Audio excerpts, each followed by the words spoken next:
নমস্কার প্রিয় দর্শক, ক্যালকাটা ডায়ালগস থেকে মনোজ দাসের প্রীতি ও শুভেচ্ছা নিন। আজকের আলোচনার বিষয়, ভারত কি বাংলাদেশে সৈন্য অভিযান করবে?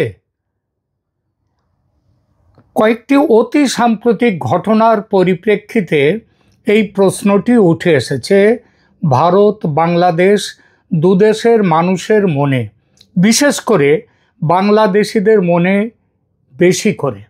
প্রশ্নটা হলো, ভারত কি ইউনূস সরকারের পতন ঘটাতে কিংবা শেখ হাসিনাকে পুনঃস্থাপিত করতে বাংলাদেশে সৈন্য অভিযান করবে? যাব আলোচনায়, তবে তার আগে একটি কথা বলবো। কথাটি হলো, আজ থেকে শুরু হচ্ছে ইউটিউবে নতুন একটি বাংলা চ্যানেল, প্রেত ভূমি। ভূতের গল্প বা জীবিত ও মৃতের সম্পর্কের ওপর ভিত্তি করে নতুন ধারার সব গল্প। বাংলাদেশ সময় রাত 8:30 ও ভারতীয় সময় রাত 8টায় প্রতি শনি ও মঙ্গলবার সপ্তাহে এই দুদিন করে একটি করে গা ছমছমে প্রেত কাহিনী। ভুলবেন না দেখতে। দেখুন, সাবস্ক্রাইব করুন, মতামত জানান। মনে রাখবেন, চ্যানেলের নাম প্রেত ভূমি। এবার আসি আজকের প্রতিবেদনে। এমন প্রশ্ন, অর্থাৎ যে ভারত বাংলাদেশে সৈন্য অভিযান করবে কিনা, এমন প্রশ্ন ওঠার কারণ, গত এক সপ্তাহে ভারতের 3 বাহিনীর প্রধান, chief of defence staff, national security adviser, প্রতিরক্ষা মন্ত্রী, প্রধানমন্ত্রী এরা ন্যাশনাল সিকিউরিটি বিষয়ে উচ্চ পর্যায়ের বৈঠক করেছেন। এদের অনেকেই দেখা করেছেন রাষ্ট্রপতির সঙ্গে। শুধু এই নয়, ফোর্স মুভমেন্ট অর্থাৎ সৈন্য চলাচল যেমনটা যুদ্ধের সময় করা হয়ে থাকে, সেই সৈন্য চলাচলও শুরু হয়ে গেছে। 20,000 সিআরপিএফ পাঠানো হয়েছে কাশ্মীরে, মানে 20 ব্যাটালিয়ন। এদিকে পূর্ব সীমান্ত অর্থাৎ বাংলাদেশ সীমান্তেও নতুন করে ফোর্স ডিপ্লয়মেন্টের খবর আসছে। বেশ কিছুদিন ধরেই হাসিমারা এয়ারবেস ভারতের পুরোপুরি যুদ্ধের সাজে তৈরি। পুরো উত্তরবঙ্গ জুড়ে, এমনকি নর্থ ইস্টার্ন স্টেটগুলোর মধ্যে যেখানটায় আমাদের ভারতের সৈন্য ঘাঁটি আছে, সেসব জায়গাগুলো পর্যন্ত তৈরি হয়ে রয়েছে, যেন যুদ্ধ শুরু হবে। এমনকি খবর আসছে যে একেবারে পূব দিকে খুলনার কাছাকাছি, সাতক্ষীরার কাছাকাছি, ঘোজাডাঙ্গা বর্ডারের কাছে মিলিটারি গাড়ির আনাগোনা বেড়েছে। এই আনাগোনা আগে থেকে শুরু হয়েছে বটে, হয়তো এগুলো রুটিন, তবে গোপালগঞ্জ ঘটনার পর নাকি আরও জোরদার হয়েছে এই আর্মির সাজোয়া গাড়ির যাওয়া আসা। এই জোরদার হওয়াটা বাংলাদেশ আর্মিকে তার অওকাত বোঝাবার উদ্দেশ্যে করা হতে পারে, আবার ইউনূসকে হঠাতে অ্যাকশানে নামার প্রস্তুতি হিসেবেও দেখা যেতে পারে। দেখুন, বাংলাদেশের জন্ম হয়েছে 5 দশক হয়ে গেছে। এই দীর্ঘ সময়ে মাত্র সর্বসাকুল্যে 20 বছর দেশে শেখ হাসিনার সরকার ছিল, বাকি সময় অন্যদের। তার মধ্যে খালেদা জিয়ার ভারত বিরোধী সরকারও ছিল, যার সময়ে ধরা পড়েছিল আলফা জঙ্গিদের জন্য পাঠানো 10 ট্রাক অস্ত্র, যে ঘটনায় প্রত্যক্ষভাবে জড়িত ছিল বিএনপি নেতামন্ত্রীরা, এমনকি উঠে এসেছিল স্বয়ং জিয়া পুত্র তারেক রহমানের নাম পর্যন্ত। কিন্তু দেখুন, তা সত্ত্বেও ভারত বাংলাদেশে সৈন্য অভিযান করবে বা যুদ্ধ করে শিক্ষা দেবে বাংলাদেশকে, এমন পরিস্থিতি বা এমন ভাবনা ভারত বা বাংলাদেশ কারো মাথায় কোনো দিন আসেনি এর আগে, কিন্তু এখন আসছে। অর্থাৎ আমি বলতে চাইছি যে শেখ হাসিনাকে ক্ষমতায় বসাবার জন্যেই ভারত যে উদ্ব্যস্ত হয়ে বাংলাদেশ আক্রমণ করবে, এমন ভাবনা এর আগেও কোনো দিন যেমন ভারতের মাথায় আসেনি, বাংলাদেশের কেউও ভাবেননি, কিন্তু এখন সেটা আসছে। এর কারণ গত প্রায় 1 বছর বাংলাদেশের সরকার তথা সেই সরকারের প্রধান উপদেষ্টা মোহাম্মদ ইউনূস যত রকমভাবে সম্ভব ভারত বিরোধিতায় শান দিয়ে এসেছেন। পাকিস্তানের সঙ্গে মিলে, চীনের সঙ্গে মিলে, ভারত বিরোধী শত্রুদের সঙ্গে মিলে, জঙ্গিদেরকে মাথায় তুলে, সন্ত্রাসবাদকে প্রশ্রয় দিয়ে। প্রথম ভারত খুব একটা গায়ে মাখেনি এসব, তবে গত মাস 3 নানান পাল্টা ব্যবস্থা নিয়ে ভারত বুঝিয়ে দিয়েছে ইউনূসের সরকারের ওপর তাদের আস্থা, বিশ্বাস, ভালোবাসা বলে কিচ্ছু অবশিষ্ট নেই। এই অবস্থায় ভারতের পক্ষ থেকে সেনা অভিযানের সম্ভাবনা একেবারে উড়িয়ে দেয়া যায় না, এই প্রশ্ন বা সন্দেহ মানুষের মনে এই জন্যেই আসছে। ওদিকে পশ্চিম সীমান্তের দিকে তাকান। পহেলগাঁও কাণ্ড, সিন্ধু জল চুক্তি মুলতুবি ও অপারেশন সিন্দুরের পর পাকিস্তানের সঙ্গে সম্পর্ক আরও খারাপ। গোহারা হেরে যাওয়ার পরও যুদ্ধের হুমকি দিচ্ছে বিলাওয়াল ভুট্টোরা। তারা বলছে শুধু জল নয়, জলের সঙ্গে রক্ত বইবে। সেই হুমকির যোগ্য জবাব দিতে কি অপারেশন সিন্দুর পার্ট 2 করবে ভারত? জম্মু ও কাশ্মীরে আগেই বলেছি 20টি নতুন সিআরপিএফ ব্যাটালিয়ন বা 20,000 সিআরপিএফ জওয়ান মোতায়েন করেছে।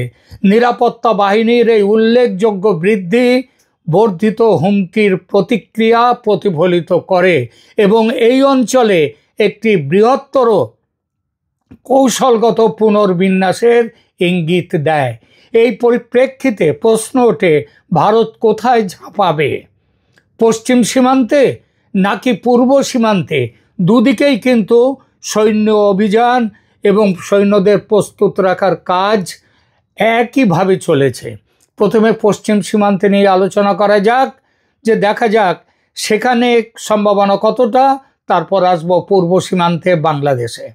পশ্চিম সীমান্তে ভারতের যুদ্ধ প্রস্তুতির পক্ষে বড় কারণ পাক অধিকৃত কাশ্মীরকে পুনরায় ভারতের দখলে নিয়ে আসা। ভারতের পার্লামেন্টে এ ব্যাপারে ভারতের বর্তমান এনডিএ সরকার, নরেন্দ্র মোদীর সরকার, তাদের যে সিদ্ধান্ত এবং তাদের প্রতিজ্ঞার কথা বারবার বলেছেন। বর্তমানে ভারতের রাজনৈতিক, অর্থনৈতিক, সামরিক সব দিক দিয়ে পাকিস্তান তার ইতিহাসের দুর্বলতম অবস্থানে রয়েছে। আমেরিকা সেভাবে নেই সঙ্গে, এমনকি পাকিস্তানের পরমাণু ভান্ডার পর্যন্ত অপারেশন সিন্দুরের পর আমেরিকার কবজায় চলে গেছে বলে জোর খবর চারদিকে। পাকিস্তান কিন্তু তার বিরোধিতা করেনি এবং আমেরিকাও সে খবরের বিরোধিতা করেনি। সুতরাং এটাই উপযুক্ত সময় পাক অধিকৃত কাশ্মীরকে পুনর্দখল করার। অন্তত পুরোপুরি না হোক, অন্তত পিসমিল করে একটু একটু করেও সেটা পুনর্দখল করা যেতে পারে। ভারতের মাথায় সেটা আছে। পাকিস্তানের জঙ্গি ঘাঁটি ভেঙে দেওয়ার পর পাকিস্তানের কোমর ভেঙে দেওয়ার এটাই মোক্ষম সময়, এবং সময় পাক অধিকৃত কাশ্মীরকে আবার ভারতের অধিকারে নিয়ে আসা। এবার বাংলাদেশের প্রেক্ষিত দেখা যাক। গত 1 বছর ধরে বাংলাদেশের ইউনূস সরকার ভারতের সঙ্গে সম্পর্ক যেরকম নিচে নিয়ে গেছে, যেভাবে মৌলবাদী জঙ্গিতন্ত্রকে মদদ দিয়েছে, পাকিস্তানের উপগ্রহে পরিণত করেছে বাংলাদেশকে, তাতে ভারত সামরিক অভিযানের কথা ভাবতেই পারে। নিজের দেশের শান্তি, সৌহার্দ্য, শান্তি এবং নিজের দেশের সার্বভৌমত্ব রক্ষা করার জন্যে। এটা যেমন সত্যি, তেমন এমন বেশ কিছু কারণ আছে যেগুলো দেখলে মনে হয় ভারত এমন কোনো যুদ্ধ অভিযানে নামবে না বাংলাদেশে। কি সেই কারণগুলো, সেগুলো একরকম দেখা যাক। সম্প্রতি বাংলাদেশ সরকার কিন্তু ভারতের ব্যাপারে সেই প্রথম থেকে যেরকম বিরুদ্ধ অবস্থানে ছিল সেখান থেকে অনেকখানি সরে এসেছে। ভারতের সঙ্গে শত্রুতা করে যে টিকে থাকা যাবে না সেটা বুঝেছে বাংলাদেশ। তাই সম্পর্ক স্বাভাবিক করার জন্য সৌহার্দ্যের হাত বাড়াচ্ছে। এই ভোল বদল কতটা যান্ত্রিক, কতটা আন্তরিক আর কতটা চাপে পড়ে সেটা নিয়ে প্রশ্ন তোলাই যায়। শোনা যাচ্ছে আমেরিকার ট্রাম্প প্রশাসনও ইউনূসকে নির্দেশ দিয়েছে ভারতের সঙ্গে সম্পর্কের উন্নতি করতে। তাই কিছুদিন ধরে দেখা যাচ্ছে ইউনূসের এই ভোল বদল। আমেরিকা এই নির্দেশও দিয়েছে চীনের সঙ্গে বেশি ভাব বা হবনবিং করা যাবে না, সেটাও মানতে বাংলাদেশ বাধ্য। ব্রহ্মপুত্র নদের ওপর চীনের যে বাঁধ তৈরি শুরু হয়েছে, এই বাঁধ যে বাংলাদেশের জন্য কি ভয়ঙ্কর বিপর্যয়ে নিয়ে আসছে সেটা বুঝতে যে মগজের দরকার সেটা এই মুহূর্তে বাংলার শাসকদের নেই। আজ এই সকালেই এই বিষয় নিয়ে আমি একটি ভিডিও করেছি। বাংলাদেশের মানুষদের অনুরোধ তারা ভিডিওটা দেখে নিন, তাহলে বুঝতে পারবেন যে ভারতে এই চীন যে ব্রহ্মপুত্র নদের ওপর যে বাঁধ তৈরি করছে তার ফলে যমুনা এবং বাংলাদেশ কি বিপদে পড়তে চলেছে। সুতরাং এটা আজকে না হলেও একটু একটু করে বাংলার শাসকদের, সে যেই থাকুক না কেন, তাদের মাথায় আসবে চীনা অস্ত্রে সজ্জিত বাংলাদেশের সামরিক ক্ষমতা সেটাও যে শূন্যের কাছাকাছি, সেটা পাকিস্তানকে দেখে হয়তো বুঝেছে বাংলাদেশ। আর এই যে গতকাল ঢাকায় একটা স্কুলের ওপর যে চীনে তৈরি J-7 যুদ্ধ বিমান ভেঙে পড়লো, জেট বিমান, তা থেকেও বোঝা যায় যে চীনা জিনিস কতটা ঠুনকো এবং তার উপরে নির্ভর করে অন্তত ভারতের বিরুদ্ধে যুদ্ধে নামা যাবে না।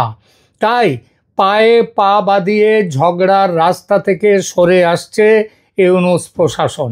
এই যেখানে পরিস্থিতি, সেখানে বাংলাদেশের সঙ্গে খামোখা যুদ্ধে জড়িয়ে পড়ে নিজের শান্তিকামী চেহারায় কালি লাগাতে যাবে কেন ভারত? ভারতের চাহিদা বাংলাদেশে একটা বৈধ গণতান্ত্রিক শাসন ব্যবস্থা, সেই শাসন ব্যবস্থার মাথায় হাসিনা সরকার থাকলে ভারত খুশি হয়, কিন্তু হাসিনা সরকারকে থাকতেই হবে এমন এর আগেও যেমন গত 50 বছরে কোনো দিন বলেনি ভারত, তেমনি আজও ভারত বলবে না। ভারত চায় শাসন ব্যবস্থার মাথায় হাসিনা সরকার থাকলে তার সুবিধা কিংবা তার আনন্দ, কিন্তু এই জন্য free, fair and inclusive election চায় ভারত, সেটা সবার আগে। এবং সেখানে শেখ হাসিনা যদি জিতে ক্ষমতায় আসেন তাহলে তো ওয়েল অ্যান্ড গুড, সেটাই ভারত বলবে, সেটাই ভারত চাইছে, বারবার বলছেও সে কথা, free, fair and inclusive election, যেখানে আওয়ামী লীগকে নিতে হবে। এবং লিখে নিন, এটা মেনে নেওয়া ছাড়া ইউনূসের সামনে কোনো পথ নেই। তাই ওই যতই গ্যালারির দিকে ফিরে যতই বলুক না কেন এনসিপি এবং ইউনূসের লোকজন, যতই চিৎকার করুক না কেন আওয়ামী লীগের কোনো জায়গা নেই, ফ্যাসিস্ট আওয়ামী লীগ বলে যত চিৎকারই করুক, আগামী ফেব্রুয়ারিতে কিংবা তার খুব কাছাকাছি সময় ভোট হচ্ছে বাংলাদেশে, লিখে নিতে পারেন। এবং সেই নির্বাচনে অংশ নিচ্ছে আওয়ামী লীগ। যুদ্ধ না করেই যদি জয় আসে তাহলে কেন যুদ্ধে যাবে ভারত? কেন নিজের নাম খারাপ করবে? অতএব নির্দ্বিধায় বলা যায় ভারতের যুদ্ধ প্রস্তুতি বাংলাদেশের বিরুদ্ধে নয়, বর্তমানে যে প্রস্তুতি চলছে সেটা পাকিস্তানের বিরুদ্ধে। এবং এই প্রস্তুতির পাখির চোখ হলো পাকিস্তানের কোমর ভেঙে দিয়ে পাক অধিকৃত কাশ্মীরকে ভারতের দখলে নিয়ে আসা। এখনকার মতো এখানেই থামছি। ভালো থাকবেন, ধন্যবাদ।